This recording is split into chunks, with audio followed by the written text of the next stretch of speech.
Hi there, this is Steve Spurrier. You can join University of Florida Hall of Famer Shane Matthews and also the two-time SEC Player of the Year every weekday as he brings you all you need to know about the Florida Gators, including news, analysis, opinions, and some of the biggest names in sports.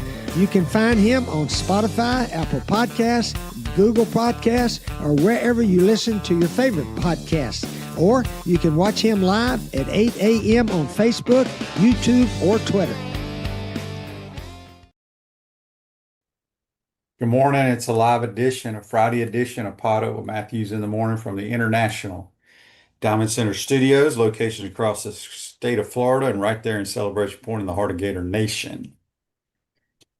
Folks, if you need a heater, since it's cooling down, or if you still need your AC to work, call our friends at Comfort Temp Heating and Air, your number one local HVAC company. Comfort is our business. Peace of mind is our promise. Today's program, we'll have JC, we'll have Scott Carter from FloridaGators.com. If you missed it last night, the Dodgers move on. Oh, man. And the Cubs tied it up. And we got game 5 tonight between the Mariners and the Tigers. JC, you're on the Titan tomorrow night, courtesy of Comfort Temp. What's going on? What's going on? Well, it feels like October. It's starting to feel like October. Yeah, it does. It's starting to feel like October. Have you put up your Halloween decorations? Nope. I'm going to be. Don't put a big ass skeleton in your front yard. One of them like 10, 12 footers. I run like hell when it's Halloween. I shut off all the lights. I lock the doors and Jay, do you just put like a big box of candy and let kids just pick whatever they want? Well, I mean, if I do that and I leave it outside, it's, the first 3 groups that show up usually just pillage that. Steal it all. Yeah, they steal it all. So I don't even do that anymore. I'm not and never have been a Halloween guy. Although when I was a little kid, I think I dressed up as Batman one time. So QB, it's another great and glorious Friday before the weekend. Games going on that are just going to be outstanding. The card is better. I'm telling you, I think I haven't had as much anticipation before a college football weekend as I have this year for some reason. I think it's just getting better and better. I'm liking it more and more. These games, having all these good teams out there means a lot more to me. The games are better quality. You still have your haves and have-nots, but I still think you have teams that just match up so well against each other because of the way college football works today. I looked at South Carolina's schedule, man, and then I looked at, say, the Oregon Ducks schedule. At South Carolina, all they have to do is play at LSU and then go home to play Oklahoma and Alabama. Then they have to travel to Texas A&M and Mississippi. I mean, and then meanwhile, you got somebody like the great Oregon Ducks under the great Dan Lanning, everybody's favorite coach and everybody's hero who hasn't won anything. And you look at their schedule and it just makes you want to laugh. Like, okay, does Oregon at ranked number 3 in the country really give you a sample size of whether or not they're truly that good? Well, let's see. They've got Indiana tomorrow. That's a pretty decent game. It's at home, of course. But then you've got a road trip to Rutgers. Then you've got a game against Wisconsin. Then you have to somehow manage to play Minnesota and Iowa back-to-back. And then you got a home game with Southern Cal, who still hasn't tackled anybody in 10 years. Wow, man. So that's the only thing about college football that does kind of make me shake my head is that how imbalanced or how different the conferences are. And some teams just get lucky being good in one, and some teams have to fight like hell just to try to win 9 games in another or 8 games in another. So it's just amazing to me. Yeah, Carolina's got a tough stretch. Good God, it's unbelievable, man. But I like them against LSU, though. I'm going to tell you that. And I'll tell you, Brian Edwards and I were on yesterday on a Win with JC. I'm sure everybody watched. And we kind of like the Gators tomorrow. and it shouldn't be that surprising because of what we witnessed last week, but also because Texas A&M is due to have a game where maybe not everything goes right for them. They were very fortunate to beat Notre Dame, but to their credit, they did that. But other than that, what has Texas A&M? JC, are you you're into trends, aren't you? I think trends matter, but I don't know if it's really going to tell you the story of wins and losses on any particular Saturday. But I think trends do have a place when you. Well, the trend is we have not beaten a ranked team on the road. That's. How about that? I mean, is that going to happen for the rest of our living days, or I don't know. I don't know when it's going to stop. How about tomorrow? That'd be great. Be great. Going to be a I mean, hostile environment. I mean, if you're going to fly all the way the hell over to Houston and then drive over to College Station, then and you're Who's going to stay doing there. that? Well, if okay, let's just say you fly right into College Station. Most people do. Oh, well, a lot of folks okay, yes, charters do. You're right. Fans will likely go right into Houston and then drive over, but just because of the way that the airlines work. But I think without connections. But I think that if you're going to go ahead and bother doing all that, you might as well just go and win the game if you're going to stay up till 4 o'clock in the morning. You know what I mean? Well, I agree. Josh on, no, what is this? This is the Titan Mar text line. Says, It's one of "Gentlemen, them. he's given us a little knowledge here. Did you know that the city College Station actually got its name because there was a train station near the agriculture college and folks would board and deboard there? Over time, College Station became the name for the place. Yeah. How about that? You cannot beat the information that you get on this boat. Andy on Facebook Live wants JC to do some of the Aggie traditional cheers for us today. Well, JC, I might go to Midnight Yell tonight. yes, you will be in bed, QB. I know that's the problem. That's the problem. Maybe 20 years ago, when you were much younger, you would be able to put up with that. It's a tremendous tradition. The school is all about traditions, but some of it's so hokey that it borders on religious. It might be the cleanest campus you'll ever see. But it is a gorgeous place. They have so much money. And so much land. They have so much land, and they just have the facilities out the wazoo. It's amazing to me that as a school and as a program athletically, their success rate on winning championships maybe is so bad, and it's so lowly, and it's so insignificant. And it's just one of those places that you just makes you wonder, how have they not won anything here? And they really haven't won anything, QB. So I know they're hungry. I know the place is invested, and they have bought in, and I know they want what they want, but man, they haven't won diddly poo. And so we'll see. We'll see what they're all about. I do think they're an extremely well coached team, and I think they're going to be a tough beat. But I also think there's something weird going on with this Gator team. They're just sucking me in right now. They're sucking me in. Because of one game, JC? I know. They're sucking me in to believe that, oh my God, maybe I can cover that 7.5 and maybe even win a money line bet against somebody with this. Oh, okay. Think about that. What could I have won with the money line last week against Texas? What would you have won with the money line last night if you were taking the New York Football Giants? A lot, right. Give that Jackson Dart and Brian Dable so much credit for turning that thing around. I thought the Giants. They lost to the damn Saints last week. I know, but I thought they drafted well. You know, he's won 2 out of 3 with that kid. It's the National Football League, man. You have no idea what's going to happen. Well, I do. I have an idea. When Russell Wilson plays, you're losing. Okay? Well, he stinks. I know that. I know that you're losing when he plays. So that I can tell you. I do know. Franklin wants to know what okay, go ahead. The electronics world. Integration and design specialist for smart home automation and entertainment. It's Gator season.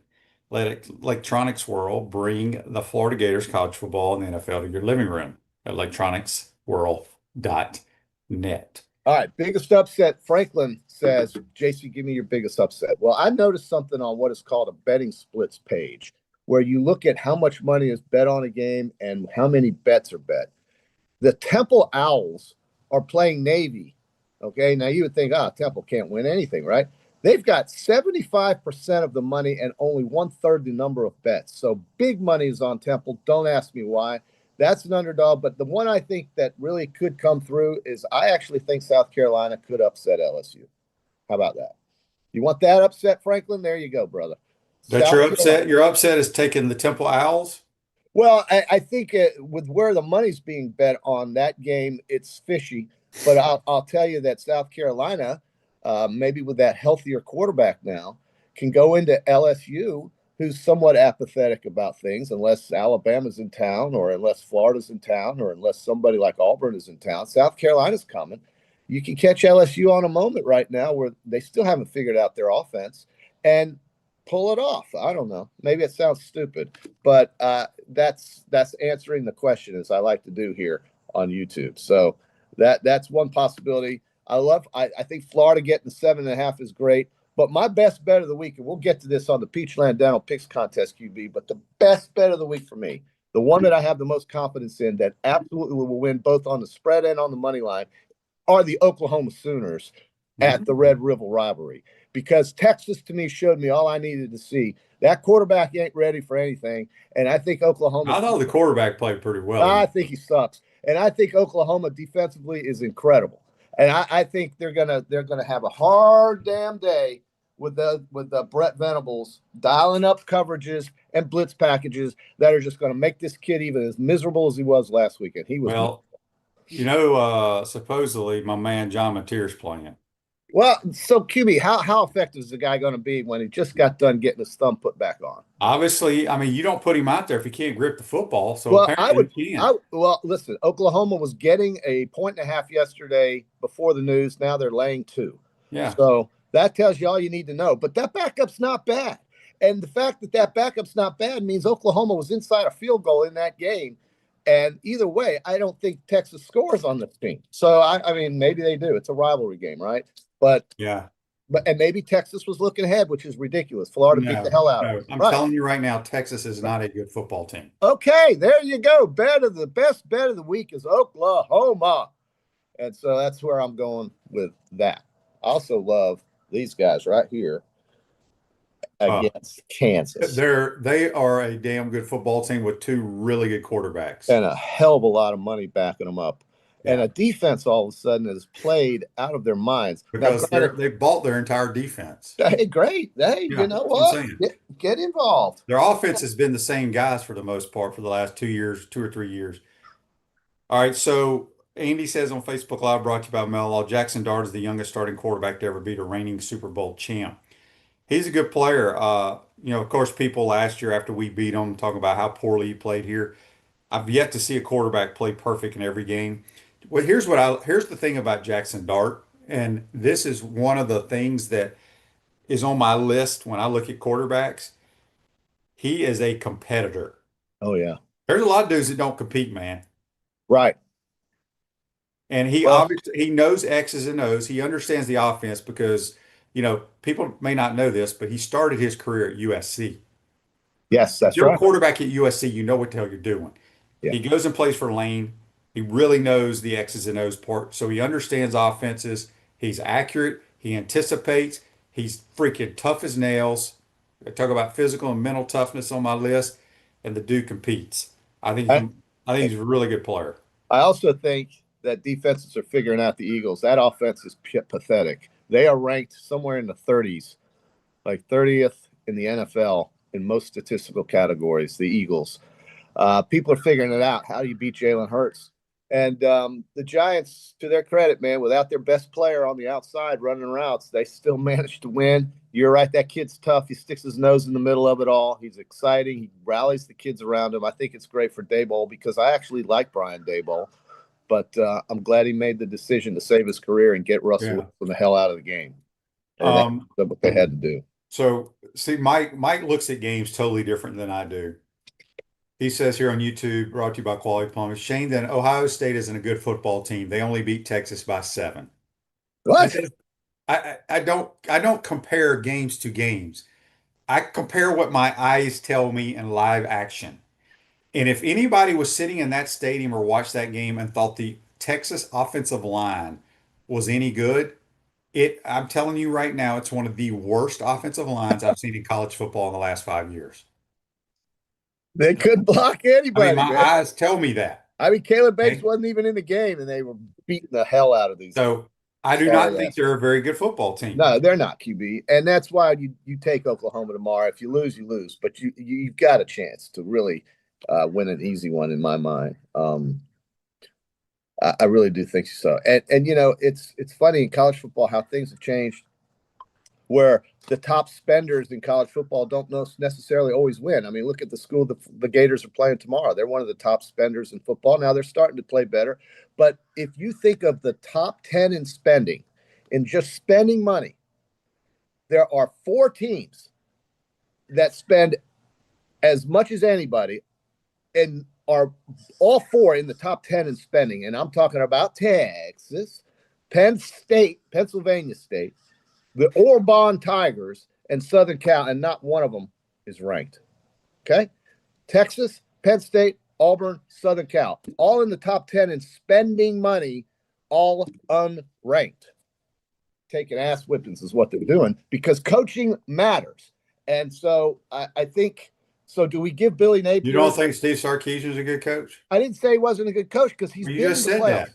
You just said coaching matters. But no, what I'm saying is coaching matters, but these teams that spend out I of their think Lincoln mind, Riley's a good coach too. Yeah, I'll take him any day of the week. Yeah, well, get him a defensive coordinator. But the thing is that these teams that spend don't guarantee themselves wins. Now, a team like Texas Tech has come out of nowhere. A team like Virginia, I don't even know if they spend. But Tony Elliott, you got to love the job he's done at Virginia. They spend because they have like 62 new players this year. But you got to love the job the coach has done assembling that roster. And you know, the guy over here has gotten himself a good roster. That's why we were so confused as to why they playing so lousy until last week, dude. Right? This Mike guy is funny. He says, so Shane, if the Gators beat the Aggies tomorrow, will A&M be considered overrated? Look, all I go by is what I watch. I think A&M's a very good football team. I have not seen them in person. That's a big difference. Seeing them in person is totally different. I saw Texas last year in person. They were the fastest college football team I think I've ever seen. Yeah. Okay. And they don't have any of those guys play this year. So, but they had Quinn Ewers. Gators to win. Mike, I don't know what the hell your problem is. No, Mike's on you, dude. He's just I don't give a damn what Mike says. Challenging you. Don't My eyes tell me that the Texas offensive line is the worst. And I'm not the only person. I have people that play professional football at the offensive line position, even at the University of Texas, telling me they're awful. Okay. Well, QB, you also talking to a guy that never played football who's telling you that the Texas offensive line is awful because when you watch guys run by the dudes and just harass the quarterback all day, what more do you need? The guy, they don't block. They just don't block. It's a simple. All right, JC, let's get to this text, and then we got to get to the Peachland Dental picks. This is from Darryl. Says, Shane, do you think this will be the most hostile stadium Florida will play in this year, or was it all LSU? It's a different type. It's it's a little bit bigger than Tiger Stadium. They aren't as liquored up and out of control as they are at LSU, but Kyle Field is nuts. It is nuts. They don't sit. They will stand the entire game. That's gig them, right? What's this mean, QB? And then this text real quick says, this is from Chris and Mayak on the Titan More text line. Texas may not be very good, but desperation is real in that game, and Texas needs that win bad. Interesting things can happen. I agree 100% with that. But it ain't like I just think Oklahoma is outstanding this year. I think they are so good. Because defensively, they are as good as probably anybody in America defensively. You know, anything happens in rivalry games. Right. Anything, most of the time anyway. Yeah. And when teams are that equal in talent, and I still think Texas is very talented, but I think they're fundamentally flawed right now, very much so. I don't think they're as talented as they've been the last 2 years. Probably not. All right, Jason, let's get to the Peachland Dental picks. Gator Nation's choice for dentistry in Port Charlotte and surrounding areas. Go check them out at peachlanddental.com. I like Ewers better than the guy they have now. I did. Okay, Peachland Dental time. Let's get started with tonight. A huge game. I asked somebody on the golf course yesterday that I was playing. By the way, I had an awful round, shot 83. But I asked somebody yesterday who I was playing against, who is the best group of 5 team that's going to go to the playoff? What's the best group of 5 team? We had this question, and you correctly answered Memphis State based on No, I've changed. Okay. I have like 3 or 4. Okay, but there's only one that gets to go to the playoffs, right? In most cases, and a lot of it will be decided here in the next couple of weeks, right? And tonight we have a huge game in Denton, Texas. In Denton, Texas, where North Texas Mean Green, I'll take Mean Green. Right there on I-35, are playing the South Florida Bulls. We all know about South Florida Bulls. You're going to take the Mean Green. Their quarterback is really good. Yeah, man, they're fun to watch. They score a hell of a lot of points. I'm going to take them with you. Then a noon game tomorrow, 11 o'clock Central for all of you in the wonderful Central time zone, which is my favorite time zone. Alabama rolls into Missouri coming off an open date. This line, look ahead last week was Missouri +6. It's gone down to Alabama now -2 or Missouri +2.5. Go ahead. I can't. Nobody's going to convince me Missouri's any good. I know they got the leading rusher in the league. He Okay. may be the leading rusher in America. I'm not sure, but Had an open date last week, QB. I don't give a damn. They can have 3 open dates. All right. When the Crimson helmets run out of the tunnel, they're It's better different. than Missouri. It's I different. just think if Ty Simpson plays well, this game's not close. Okay. I love that. I'm with you on that. I get nervous betting on Alabama, but I do anyway. Washington State plus 31.5 at Mississippi. Why is this game being played, QB? Well, it sounds like I mean, on paper, it looks pretty good. You're playing Washington State, right? It's not like Cougars. William and Mary. Yeah, it's the Cougars. Uh, but Washington State is awful, They're man. not good. They don't They're have any awful. players. They're getting beat by like averages of 40 points a game. I Yes. think Ole Miss names the score. And I remember the Okay. Black Bears travel to Georgia next week, and then Yes. they're back home to Oklahoma the following week. Right. So their season starts next week. I mean, like for being serious. Like, are we going to the playoff type serious? Yes. I still think they named the score. Okay, I'm going to take the Cougars on the backdoor cover, 31.5. And then, of course, my play of the week is Oklahoma. I don't care if they're laying or getting points. It's one I and a like the half. Sooners as well. Give me Oklahoma. Tennessee is playing Arkansas. This is Brian Edwards, who you can find on majorwager.com. Brian Edwards' favorite bet of the week is the Tennessee Volunteers team total of over 40.5 points against the Hogs, who had the week off last week and who fired basically the entire defensive staff. Bobby Petrino What is if now Petrino throws in the Bears 46 defense and there you go. wreaks havoc on the damn Hogs? I mean, on the Vols.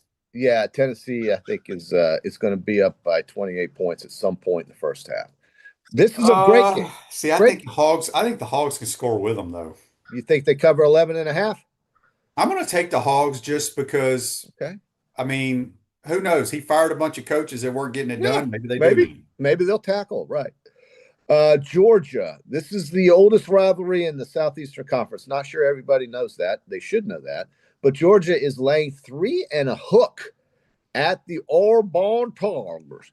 And Auburn is, I think, coming off an open day, had 2 really difficult road games where they were competitive against Oklahoma. They had some bad luck the week after, lost again.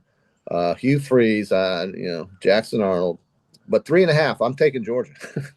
I like the Dogs. They find ways to win games. I don't until Auburn shows me any type of offense. You got to take Georgia. So here's an upset that I spoke to about earlier. South Carolina getting 9.5. They covered a 9-point spread earlier this year on the road. They're at LSU. We've all seen LSU's offensive problems. I think South Carolina sticks it to them defensively and stays within that number. Give me South Carolina. I like South Carolina in a close game. I don't know if they'll win the game, but I think they can keep it close. Okay, here's a game in the Big Ten. Ohio State. I mean, if you trust anybody, you trust them. But they're laying 2 touchdowns and a hook against Illinois in Champaign, Illinois. Who do you got? They're favored by 2 touchdowns? 14.5. It's a big number against Illinois. That can't be right. Yeah. Give me the damn Illini. Okay. It's going to be a typo, JC. Well, is Luke Altmaier not playing? Looking at the spread, everybody's on, just slurps Ohio State like it's the end of all time. I mean, Ohio State, just to give you an idea on the betting splits, has almost. I don't know what any of that means. Okay, betting splits mean. God, they are. I bet Luke Altmaier must be hurt. Okay, let me just tell you, QB, you got to know this. You're a professional. Ohio State, handle means the amount of money. Bets, percentage of bets means the number of tickets. When you have a small number of tickets and a huge handle, you've got what they call the sharp money going on that bet.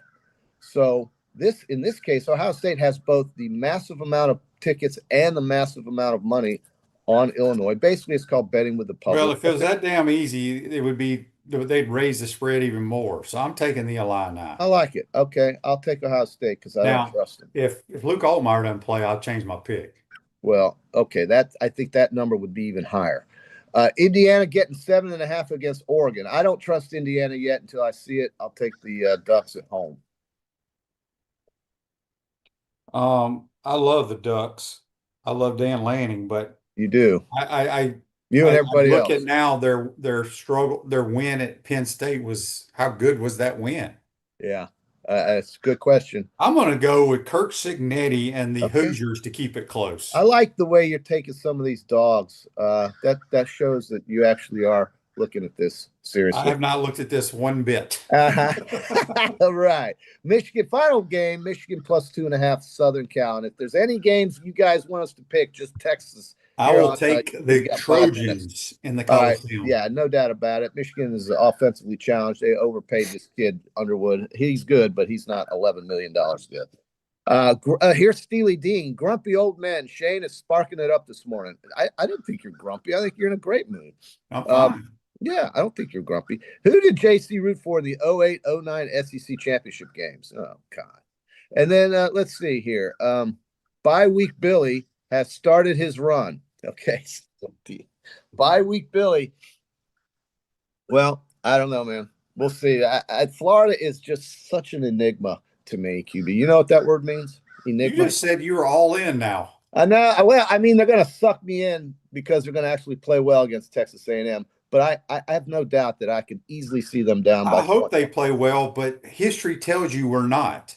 Well, history does, but recent history, which was inside of 7 days, tells you that. But JC, but again, what I'm going by is road games.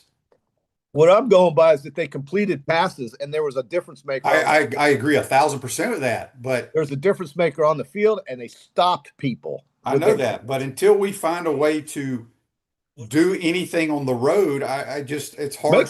Yeah, you're right. I mean, it's totally true. We play terrible on the road. No, they haven't done anything. We've won 4 games. Yeah. On the road under Billy.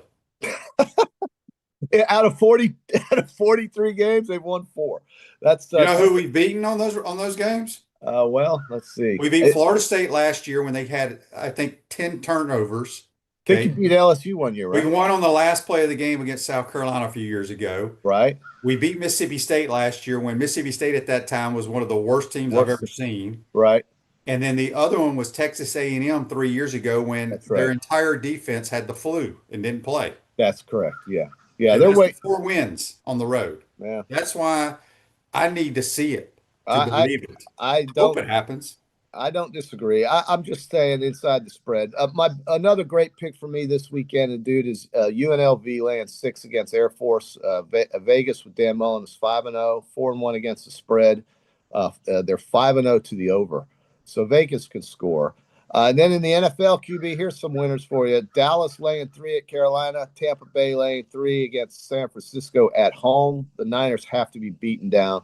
And then Denver laying 7. Tampa Bay is only a 3-point favorite at home. Yeah, against San Francisco. So I like Tampa Bay. Love Tampa Bay. And then Denver laying 7.5. I think the Broncos get it done as well. They have just an amazing defense. I'm very impressed with Denver. So they have a very good defense. Tampa's a very good football team too. But only being favored by 3 does not make sense. Against the 49ers, who are still banged up like hell, had a war against the Rams 9 days ago, or 8 days ago. They still play on Sunday. I think it's Tampa. I think it's Tampa laying the 3. They win by 6 or 7, something like that. Yeah. It's going to be a great weekend. I can't wait for it. I hope the Gators can give us an exciting day. And I think Alabama and Missouri is going to be something that makes me very nervous. I think, unlike you, I think Missouri is going to play them damn tough. I do. So, Clayton says on Facebook Live, can we convert on 3rd down? Can you, QB? Well, the last 2 teams that played them are 1 for 25. I mean, I do think we can convert more than that. Well, that's a great stat. You got to throw that out there at the beginning of every show you have when you have great stats like that, QB. That's 1 for 25. I don't know if I've ever heard of those stats before. I haven't either. And granted, now Mississippi State I think is very good on offense.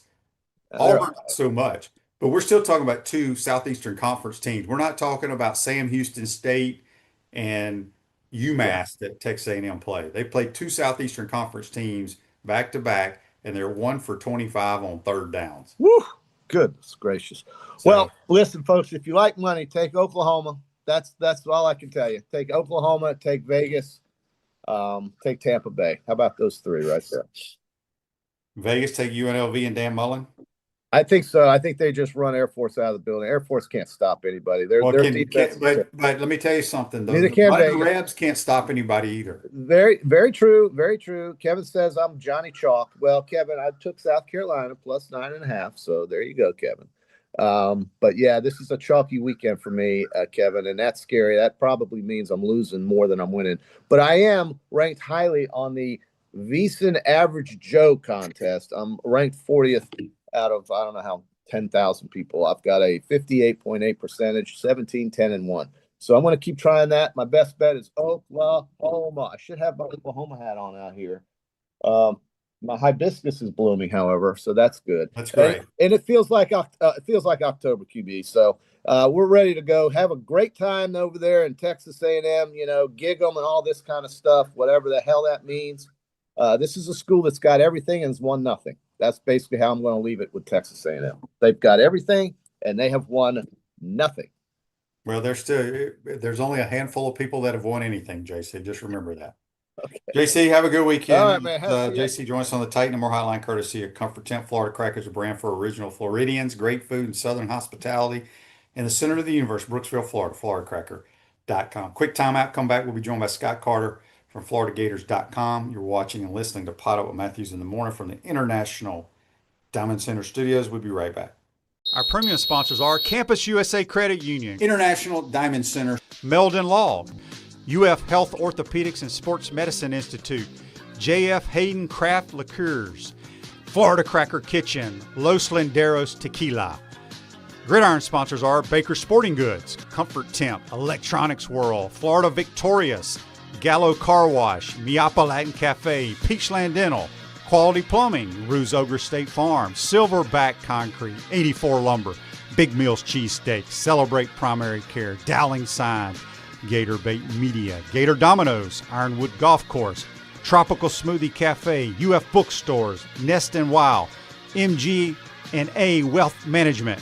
Watch and listen to us live on Facebook and YouTube. Listen to the podcast whenever on Apple or Google Podcasts, Spotify, or wherever you listen to your favorite podcast. Remember to like, follow, and subscribe so you don't miss an episode. To become a sponsor, call my man Freddie at 352-284-3733. Hi there, this is Coach Steve Spurrier, and I want to let you know that by popular demand, Spurrier's Gridiron Grill's delicious brunch is now served in a premium buffet. You have spoken, we have listened, and we're now serving Gainesville's only elevated buffet, complete with an omelet station, ginger sage chicken sausage, shredded short rib, and of course our chicken and waffles. Plus, you can enjoy bottomless mimosas and Bloody Marys. So join us every Saturday and Sunday from 11 to 3 for the best brunch in town. What's up, everyone? I'm Mike Pouncey, and this is my twin brother Marquise Pouncey, and this is Life After Football. Let's go.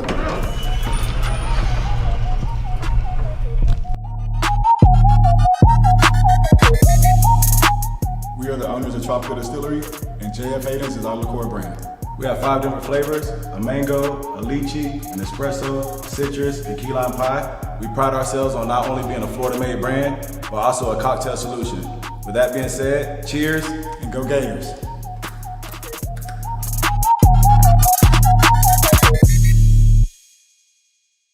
The jewelry store with the most likes, the most positive reviews, the most raving fans is International Diamond Center. IDC is definitely a place that I will come to as long as I live here. This will be my go-to place always. Literally the best jewelry store in town. You'll make friends for life coming in here. I felt like family from the beginning. The value was extraordinary. I've got a beautiful diamond on my finger and I'm very proud of it. International Diamond Center. I'm very happy to show it off. At Celebration Point and online at shopidc.com. Welcome back to the International Diamond Center Studios. Injuries occur whenever and however, and it's never convenient for sprains, strains, and minor fractures. UF Health Orthocare makes it convenient for you. 7 days a week, including evenings, walk-ins are welcome. Go check them out, UF Health Orthopedics and Sports Medicine. We're waiting on Scott Carter from FloridaGators.com to chime in here on the program. In the meantime, let's get to some of these texts on the Titan Tomorrow text line. This says, if we win at TAMU, can you imagine how bad the coaching staff is going to spike the ball on Gator fans? I don't know what that means. No idea. Kevin on the Titan More text line. Florida football is like the show Lost. You hope it gets better, but it just gets weirder. Never saw that show. Um, let's see what this one says. We'll get to some more here in a minute. Just waiting on Scott to call. Scott's on. Good morning, Scott Carter. Shane, what's going on, my man? Not much. You stayed up late watching baseball, I bet. You know, I did, and then I got distracted this morning, man. So it's just one of those Fridays. It's going to be a long day, man. I'm going to see you in a little while, hopefully. Yeah. So, all right, Scott, let's just jump right into this game. Gators with the big win off Texas. That's behind you. There ain't a damn thing that's going to happen in that game. It's going to matter in College Station. Just your thoughts on this matchup with the Aggies. Well, I mean, this is a game that, to me, you know, if they play like they did against Texas, they'll have a chance. I think the big question this week's been, can they kind of repeat that performance? I mean, that was the best game of the year. They played well offensively, obviously, and the defense did its job. And you know, it's a stretch, Shane, that when you look at it historically, I was doing research yesterday. I mean, this is the first time in program history they've ever played 4 straight top 10 teams. And I don't know if they pull this off, they end up 2-2 in that stretch. But it's going to be a big task. We know that. I mean, there's going to be 100,000 people a night game at Kyle Field, and the Aggies are, you know, ranked 5th in the country for a reason. I just think it's going to take a very similar effort from Florida as we saw against Texas on the road. That's a tough task, and we're going to see if they're up for it. You know. Yeah, Scott, when you look at it, I just got done with talking to JC, and you know, I think a lot of people, you know, not just Gator fans, but every fan base, they get excited after one game leading up to the next. So Gator fans are excited what they saw against Texas. But we've had issues on the road, right? Billy's won 4 Yes. games. And I believe that's correct. Only 4 games since he's been here on the road. What has to change in your mind to win at A&M? Well, I mean, they have to play a clean game. We've seen some kind of miscues on the road over the years, whether it's penalties, too many, you know, guys on the field, or too few. They just play poorly. I mean, to kind of illustrate it, they're 0-13 against ranked teams away from the swamp under Billy, and I mean that's hard to do in a way. So they've had a lot of things just go wrong. They played poorly. Bottom line, most of those games they played poorly. You know, whether it was some of the Georgia games, whether it was the game at Miami a few weeks ago. That's why what happened against Texas kind of, it has, you know, gotten people excited, but the whole story, I think, of Billy's tenure has been the consistency. They've been unable to be consistent. And other than the 4-game winning streak last year at the end of the season, that's the highlight. So, you know, we'll see. I mean, it's like I said, it's not going to be easy. They're going to have to play, I think, again, one of their best games under Napier that we've seen, pull it off. But yeah, that's just how I look at this one. Yeah. Real quick, Joseph on Facebook Live, brought to you by Mellon Law, says, what kind of chance does Pitt have against FSU this weekend? Can Cade Bell dial up enough plays to get Pitt? Well, they're starting a true freshman. He played last week and tore up BC, threw for a ton of yards. They will score. It's going to be, can Pitt's defense slow down Florida State? But I think Pitt will score a bunch of points against that defense. We've had a lot of people in the last 2 days when the injury report came out, you know, Scott, it's the same old, you know, get rid of the strength and conditioning team. You know, Florida has more players on their report than anybody each week. I don't know what the rules are in college football about this injury report thing, but DJ wasn't even on it, and we know he's hurt. So I don't know if everybody goes on it that's actually hurt, right? Yeah, I mean, I think there's a lot of gamesmanship. I think each program handles it differently. I think, you know, for Napier's credit, I mean, I think he's handled the way you're supposed to, from my observation. DJ, I mean, he's been practicing, so I think this is more of, he's going to play. I mean, and you saw a couple of guys who were on it the first night, Wednesday, Aiden Mizell and Joseph Mabetu. They were upgraded last night, so it can change over the 3 or 4 days that they come out.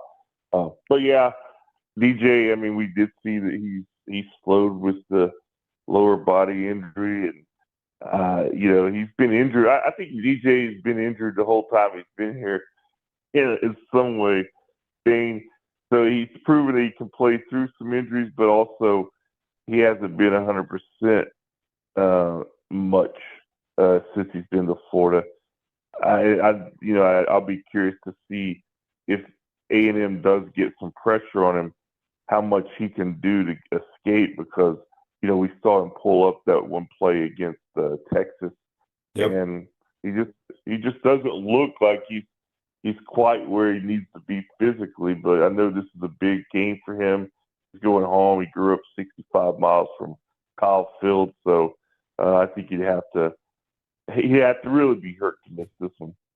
Yeah, for sure. Rick in Jupiter on the Titan MR text line says, can we sign a petition to get Wilson to take off the yak bait? Well, I've been talking about it since game one, and I even text the equipment managers, Rick, and they don't do anything about it. It's the biggest Bush League crap I've ever seen. I can't believe they allow it. Cannot believe it. We got a text here, changing the subject real quick. This is from Jimmy. Jimmy wants to know, Scott, have you been to any Gator baseball practices? I've not been able to get out there this week. So, no, I haven't seen any of them in person. I know I will definitely get over there, but I did see Kevin O'Sullivan recently, and I talked to him a little bit about what he had, and I mean, you could tell he was in a good mood that day. And Sully likes what they brought in, so I'll be curious to see what that looks like in person. Yeah, Scott, when you look at this team, I've talked about, A&M's defense is the strength of their team. They've given up third down conversions like 1 for 24, 1 for 25 the last 2 games. Don't you think, well, first we got to block them up, because the crowd noise, we can't have illegal procedures, all that nonsense to put you behind the chains. But I say it every week, we need to throw the ball down the field, a safe throw to Dallas Wilson, I would assume, because you're probably going to get pass interference if you don't complete the ball. Don't we need to do that 4 or 5 times in this game? Would not hurt. I mean, I think what we saw from Wilson against the Texas, I mean, here we are mid-season, you suddenly get a player adds a whole different dimension to your team, to your offense. I mean, in the NFL, you have to do that with a trade. So to get a player like Dallas Wilson, who instantly, to me, might be the best player on the team, I mean, that's a huge difference maker for an offense, for a quarterback, and for a coach. So, yeah, I think that's something you got to consider, because, I mean, he's going to be bigger than most of your DBs that are covering him. So, I mean, he can out-physical them, and then, of course, they're going to be pressed to make a play, so it would be easy to get a couple of calls there. But, yeah, anything to Dallas Wilson, I think, is a plus for Florida. And just, I wrote this in my preview. To me, what really stood out in the Texas game that was different from any other game this season was the Gators just came out physically and dominated the line of scrimmages in a way we hadn't seen this season yet. So, I know Texas A&M, I think, is a better team than Texas, but I do believe that Florida showed some toughness in that win that had been lacking. And so I think they have to take that same mindset on the field Saturday night. This text from Frank in Chicago on the Titan MR text line. Please ask Scott Carter who the former Gators are on the A&M roster. I know Scooby Williams, he's on the injury report, right? Yeah, Scooby Williams obviously started off really good. I mean, he had 12 tackles in the first 3 games, hurt his ankle. He's missed the last couple. He is questionable. And the other one is TJ Searcy, the defensive lineman who, transferred after last season. He was at Florida a year ago, had 34 tackles and a couple of sacks. He's off to a slow start out there. I think he's only got like 7 tackles, a couple of quarterback hurries, but he's a factor. He's a very talented player. So those are the two. They had also Jaden Hill last year, but he's no longer there. He finally eligibility's out. But those are the couple ones. And, of course, the two coaches, Jay Bateman, the former linebackers coach, and Sean Spencer, their former defensive line coach. They're both out of A&M now. So the talented A&M team, I was, just looking at their team of 5-0, first 5-0 start since 2016. They're ranked the highest they've been in, 4 or 5 years. And you look at, you mentioned the defense. When I look at that team, I look at those two big running backs, Moss and Owens, man. Those guys are going to be tough for Florida's defense. That's why they're going to have to play physical on both sides of the ball. Yeah, and I think their two receivers, they're both transfers. Concepcion and the kid, I think, from Mississippi State are leading the league in receptions. Marcel Reed's not a high percentage guy, but he's a big play guy. And that's what they want to do. They want to pound you, pound you, pound you, and then throw it deep or give those guys a chance down the field. Clayton, this would be a good story for you, Scott, one day, maybe in the off season. He wants to know on the Facebook Live brought to you by Mel, how do the players hear the clap, right? I've always wondered that too. I still don't understand. Everybody does the clap, even on the road. And I just don't, because most people back in my day, you did the silent count where you raise the leg, Mm-hmm. I just don't know how the hell they hear the clap either. Yeah, that's an interesting question. I don't know. I mean, they've talked this year, how hard it is to hear Miles Graham, who had the green dot on defense, obviously, where, he has the helmet communication. He said he still couldn't hear the guy next to him in Texas game. The crowd was so loud. So, yeah, that's a interesting one about the clap for the offensive guys. I don't know either. Have to maybe investigate that. Yeah. Jeff says on Facebook Live, brought to you by Mel Law, Emmett's kid is probably hoping for a big game against the Gators with dad in the house as well. He doesn't play very much. I think he's got like 6 carries. EJ Smith, I think he's got like 6 or 7 carries on the year. Yeah. I think he's like their 4th or 5th running back. Yeah, I looked him up too. He's a just a spare for them, but obviously Emmett was there a couple of years ago at that game. I'm sure he'll be there again, and not quite the dad. Right. All right. Andy says on Facebook Live, brought to you by Mel Law. Scott, great piece you wrote on Taylor Spirito. Is there anyone happier about being a Gator than that guy? That's a good question. I mean, probably not that I've encountered. I've always enjoyed talking to some of these walk-ons, although he's on scholarship now, because their journey is different and their passion is often just in a different way. I mean, these guys haven't been coddled or told they're great their whole life. They really had to work where they are. And, in his case, he had a father who played at Florida in the 80s, kind of a similar story, guy who just made it and he carried that over to Taylor. And this is a guy who, it's curious, with the walk-ons, the future of walk-on programs uncertain and how the game's changed. I mean, even Billy Napier's referenced this a couple of times. I mean, are these guys going to be extinct in a few years? The kind of guy that Taylor is, who walked on, worked, gained respect, earned a scholarship, and now he has a big play.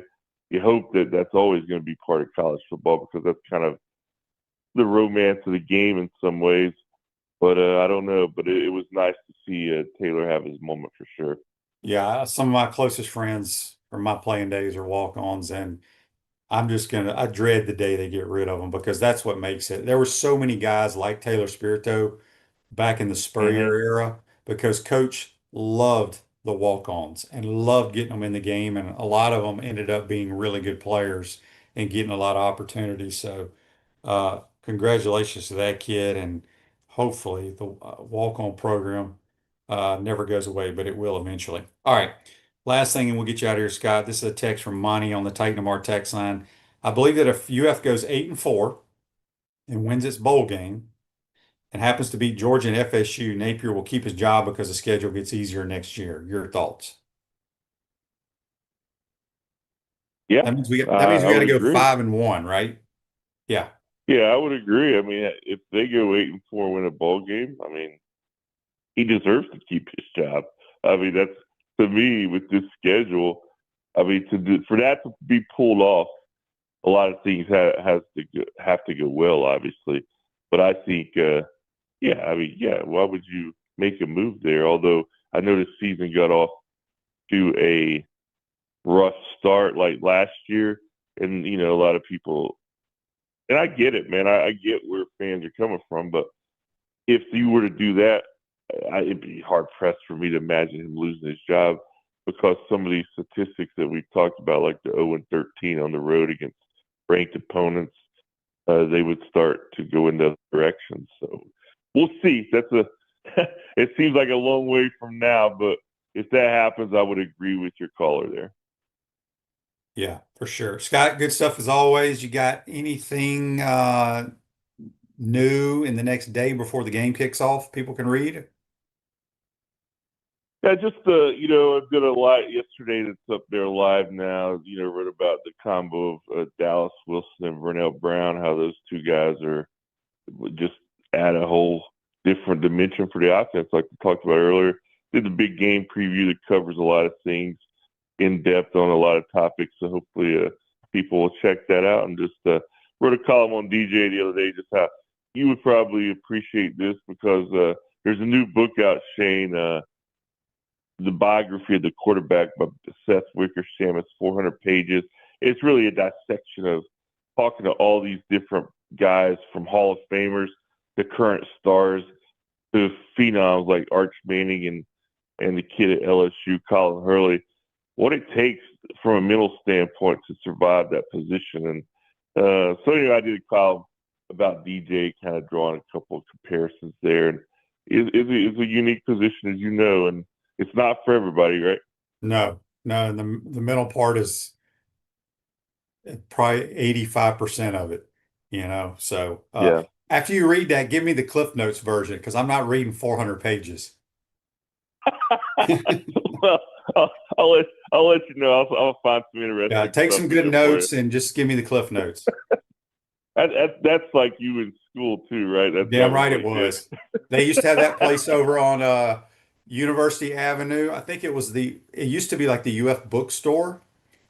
Yeah, where, you could buy apparel, but it actually had books there. But you could go over there and you could buy the Cliff Notes of whatever class you needed. Or maybe it was called like A+ notes or something like that. But hell yeah, I used those. I think you're right. And I'll confess, I think I forked over a few bucks at that place too. Yep, no doubt about it. Scott, appreciate it. We'll see you on the plane, my man. All right, see you, buddy. That's Scott Carter join us on the Titan More Hotline, courtesy of Comfort Town. Real quick, where's the one I wanted to read here? Mike says on YouTube, brought to you by Quality Plumbing. QB, do you see Napier making it through the season due to the new portal rules? And if he's fired and they called you to coach, would you listen? They're not going to call me. The new portal rules, there have been multiple coaches that have been fired already. No player is going to go into that portal because they're making money. If you go into the portal, you are giving up money. So most kids, regardless if your coach gets fired or not, is going to go in the portal when the portal opens at the end of the year, not that 30-day window. I don't believe anybody from Virginia Tech, nobody from UCLA, any of these teams that have already fired their coach are going into the portal because those kids have money that they would just be throwing away. So there's no reason to worry about that. Miapa Latin Cafe, proud to support Gator Nation for 22 years. New location, open in Alachua. New building, same great food, served with a smile. Check out one of their 5 locations today. That's Miapa Latin Cafe. Hope everybody enjoys the college football weekend. Hopefully the Gators can find a way to win a road game in a hostile environment. We'll recap it on Monday. See y'all then. Take care. Bye.